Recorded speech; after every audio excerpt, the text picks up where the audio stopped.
Hi, kitchen friends. Welcome to Jules Flavor Bliss. If you love a simple way of cooking, easy and yummy recipes, then this channel is for you. And in today's episode, I'll be sharing with you the easiest and the yummiest jam tart, or in Italian, it is called Crostata. And I know you will love this version. The crust is so crisp and buttery, just like having your favorite shortbread. So come on, let's get baking! And let's start by combining the dry ingredients.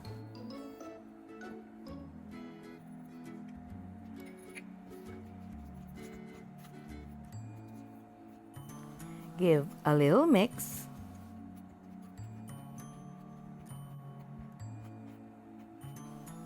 Then add the melted butter. And this method will make our life easy.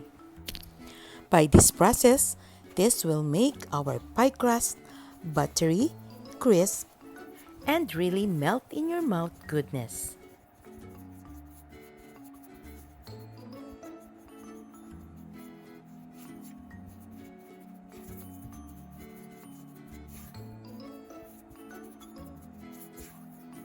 And I also incorporate ground nuts for more crisp and flavor.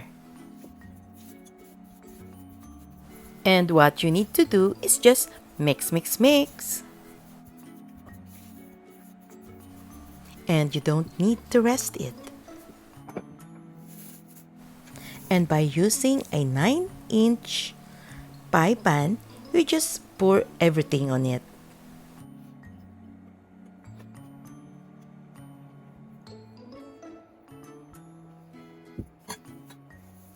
And this is just a little labor of love. All you need to do is to press everything or the dough into the pan.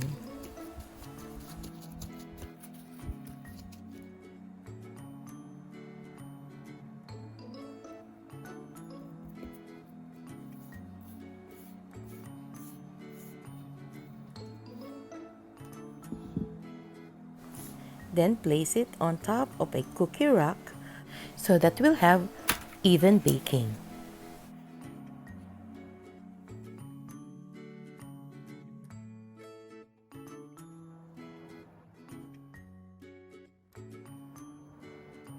When it's ready, top it with your favorite jam or marmalade.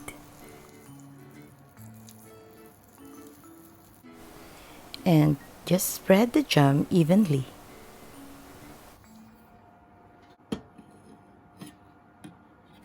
And this is optional.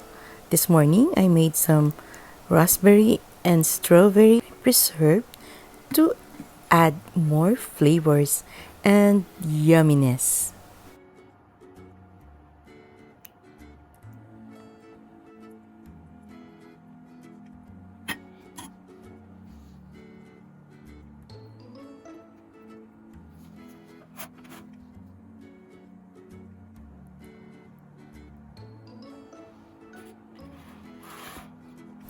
And let's pop it again in the oven for another 10 minutes. And jaran! Oh my goodness!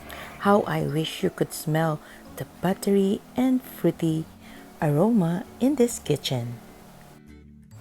And right now, I am brushing it with jam on top just to add a little shine to our jam tart.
And this is really good.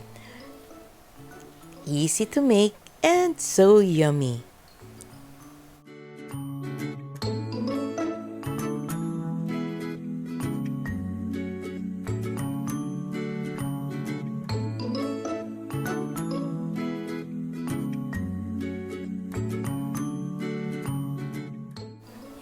If you enjoyed this video, please don't forget to subscribe, like, and share.